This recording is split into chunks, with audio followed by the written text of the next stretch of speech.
Hello दोस्तों, आज की रात कुछ अलग होने वाली है क्योंकि जो कहानी मैं आज आपको सुनाने जा रहा हूं वो सिर्फ एक कहानी नहीं है, वो एक रहस्य है, एक अदृश्य डर और एक अपराध की परछाई है जो छुपी है पश्चिम मेदिनीपुर के एक पुराने बांस के जंगल के बीचों बीच। रात की खामोशी को चीरते हुए अगर अचानक आपके फ्लैट के दरवाजे के नीचे से कोई चिट्ठी सरक कर आ जाए और उसमें लिखा हो विदा कर दो वरना वो तुम्हारे पास आ जाएगा, तब क्या आप तैयार होंगे? वो कौन है? हर रात उस बांस के जंगल से रोने की आवाज क्यों आती है और लोग वहां रात होते ही जाने से डरते क्यों हैं? तो चलिए दोस्तों, लाइट्स बंद कर दीजिए, हेडफोन लगा लीजिए और उतर चलिए हमारे साथ बांसवन का रहस्य की इस डरावनी दुनिया में। लेकिन सावधान, जब ये कहानी खत्म होगी तो कहीं आप भी ये ना कह बैठे मुझे विदा कर दो। मैं हूं आरजे हासिब और आप सुन रहे हैं हॉरर डोज चैनल। बांसवन का रहस्य रात के ठीक 10:55। दीवार पर टंगी घड़ी की सुइयों की टिक टिक के अलावा चारों तरफ सन्नाटा पसरा हुआ था। कंप्यूटर की स्क्रीन पर आखिरी रिपोर्ट सबमिट करके मैंने एक लंबी सांस ली। वही उबाऊ पत्रकारिता का जीवन, रिपोर्ट, ईमेल, प्रूफ रीडिंग, कोई नयापन नहीं। ठीक उसी समय फ्लैट के दरवाजे के नीचे से किसी ने कुछ सरकाया। चौंक कर उठ बैठा, थोड़ा डर, थोड़ा जिज्ञासा। दरवाजा खोलकर बाहर झांका, कोई नहीं था। नीचे एक लिफाफा पड़ा था, पीले रंग का पुराना कागज, जैसे किसी जमाने की छपाई। लिफाफे पर लिखा था श्री सौम्य राय, केवरातला रोड, कोलकाता। हैरानी से मैंने लिफाफा उठाया। कोई डाक टिकट नहीं, कोई पोस्टमार्क नहीं, अंदर बस एक कागज, पीला पड़ा पतला पत्र। उसमें लिखा था विदा दो शंपा को, नहीं तो वो तुम्हारे पास आएगी। और कुछ नहीं, नीचे बस लिखा था बांसों के किनारे वो इंतजार कर रही है। मैं पल भर में सिहर गया। शंपा कौन है? मुझे ये चिट्ठी क्यों? किसने भेजा? मैं एक रिपोर्टर हूँ, जिज्ञासा मेरे पेशे का हिस्सा है। इसलिए अगले दिन ऑफिस से छुट्टी लेकर बैग पैक कर निकल पड़ा। मंजिल मेदिनीपुर का एक अनजाना गांव, देवघाटा। इस गांव के पास ही है वह मशहूर बांसवन, जिसके बारे में मैंने पुराने केस फाइलों में पढ़ा था। लेकिन सोचा था सब लोक कथाएं होंगी। बस एक ऊंचे बांध के किनारे रुकी। मैं नीचे उतर गया। चारों तरफ घना सन्नाटा, जैसे पक्षियों तक की आवाज नहीं।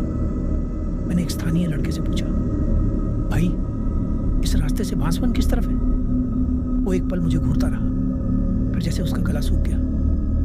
उधर मत जाइए दादा, रात को तो बिल्कुल नहीं। वहां एक लड़की है जिसकी आंखें नहीं है, मुंह में भी बस एक गड्ढा है।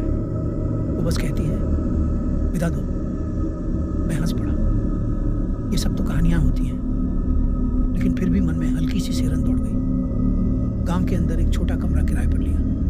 एक बूढ़े मालिक, हरिपत काका, ज्यादा बात नहीं करते, बस इतना बोले, शाम के बाद बांसवन की तरफ मत जाना, उधर कुछ तो है। मैं उनकी बात को नजरअंदाज करके शाम ढलने से पहले ही चल पड़ा। चांद निकल आया था, उसकी रोशनी बांस के पत्तों पर पड़ रही थी। बांस ऐसे हिल रहे थे मानो हवा में झूम रहे हों और एक अजीब सी आवाज कर रहे थे। एक काली बिल्ली चुपचाप मुझे घूर रही थी। मैं उसे पार करते ही एक रोने की आवाज सुनी, लड़की की आवाज। मैं रुक गया। बांसवन के ठीक बीच में एक कुएं जैसा गड्ढा था और उसके पास खड़ी थी एक लड़की, बाल आगे झुके हुए, सफेद कपड़े में लिपटी हुई, उसका शरीर बिल्कुल स्थिर। मैं आगे बढ़ा। आप कौन है? मैंने पूछा। उसने चेहरा उठाया और मैं जम गया। चेहरे पर आंखें नहीं थी, नाक नहीं थी, सिर्फ एक बड़ा काला गड्ढा, जैसे किसी खाली कब्र का मुंह। उसके होंठ हिले, लेकिन होंठ थे ही नहीं। फिर भी एक आवाज उभरी, विदा दो। मुझे किसी ने विदा नहीं दी। मेरे गले से आवाज नहीं निकली। क्या तुम शंपा हो? मैंने पूछा। वो बोली, तुम्हारा उपनाम राय नहीं, मेरा भी प्रिय था एक राय। वो मुझे छोड़कर चला गया था, इसलिए मैं आज भी यहाँ हूँ। मुझे अब तक विदा नहीं मिली। मैं कांपती आवाज में बोला, तो तुम चाहती हो मैं तुम्हें विदा दूं? वो बोली, अगर तुम सच्चे दिल से विदा देना चाहते हो तो मुझे ढूंढो, मैं यहीं हूँ, इस बांसवन की जमीन के नीचे। मेरा शरीर अब भी यहीं दफन है। मुझे अब तक दफनाया नहीं गया। मैं कुछ कहने ही वाला था, तभी अचानक हवा तेज गड़गड़ाने लगी। बांस इस तरह कांपने लगे जैसे किसी ने उन्हें झंझोड़ दिया। एक बिजली सी चमकी और वो परछाई हवा में गायब हो गई। अगली सुबह मैं गांव के पुराने पुजारी चरण बाबू के पास गया। वो कई वर्षों से यहाँ रह रहे हैं। सब सुनकर वे चुपचाप एक पुरानी डायरी खोलकर दिखाने लगे। तस्वीर के नीचे लिखा था, शंपा राय गुमशुदा 27 दिसंबर 2001। मैंने पूछा, क्या हुआ था उसके साथ? वो बोले, वो एक बड़े बाबू की बेटी थी, शहर से छुट्टी मनाने आई थी। फिर एक रात बांसों के पास एक चीख सुनकर लोग दौड़े, लेकिन वहां बस 2 पैरों के निशान थे और एक खून से सना स्कार्फ। फिर कुछ नहीं। किसी ने तलाश नहीं की, किसी ने ढूंढना ही नहीं चाहा। मैं समझ गया, ये सिर्फ कोई भूत की कहानी नहीं, ये एक सच्ची घटना है और इसका अंत अब तक नहीं हुआ। इसलिए मैंने तय किया, मैं शंपा को खोजूंगा, उसका शरीर, उसकी कब्र, उसकी विदाई, सब कुछ। क्योंकि अगर कोई अधूरा रहता है तो उसे मरने के बाद भी मुक्ति नहीं मिलती। अब मैंने पक्का निश्चय किया, जो भी हो, आज रात मैं बांसवन जाऊंगा। रोशनी, गड्ढा, भूत, सबका सामना करूंगा।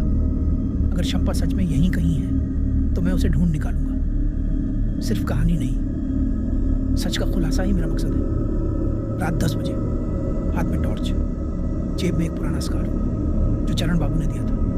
बोले, ये शंपा का ही है, अगर उसे बुलाओ, ये जरूर दिखाना। मैं बांसों की ओर बढ़ रहा हूँ। अब सिर्फ डर नहीं, जैसे कोई अनजानी ताकत मुझे खींच रही हो।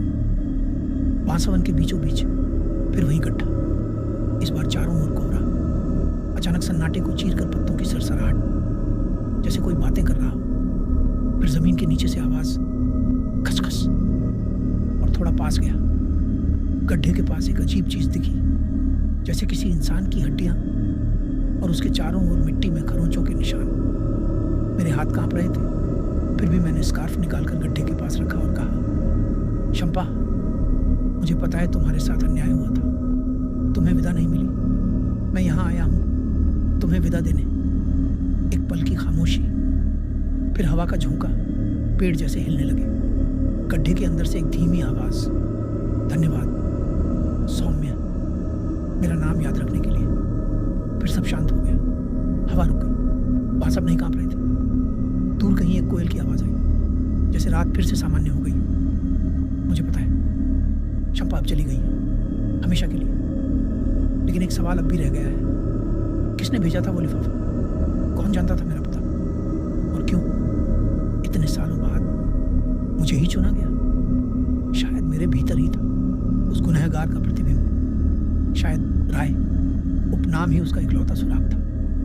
लेकिन ये सच है, अगर कोई अधूरापन लेकर मरता है तो वो जमीन नहीं छोड़ता। इसलिए अगर कभी आप किसी बांसवन के पास से गुजरें और सुने विदा दो, तो पीछे मुड़कर मत देखना, बस कहना, विदा शंपा, अब सो जाओ।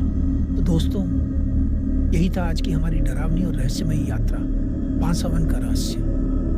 अगर इस कहानी को सुनने के बाद आपको अपने चारों तरफ की खामोशी कुछ ज्यादा ही गहराती लग रही है तो समझ जाइए, आप सच में इस कहानी के अंधेरे में उतर चुके हैं। अगर ऐसे ही और अनजाने, डरावने, रहस्य भरे किस्से सुनना चाहते हैं तो सब्सक्राइब कीजिए हमारे हॉरर डोज चैनल को। वीडियो को लाइक कीजिए, कमेंट में बताइए आपको कैसा लगा, और शेयर कीजिए उन दोस्तों के साथ जो रात में अकेले डरावनी कहानियां सुनने का हौसला रखते हैं। मैं हूं आरजे हासिब और मैं फिर लौटूंगा एक नई डर, एक नया रहस्य और एक और सिहरन भरी रात की कहानी लेकर। तब तक के लिए रोशनी जलाई रखिए, क्योंकि क्या पता आज रात भी कोई चिट्ठी लेकर आ जाए।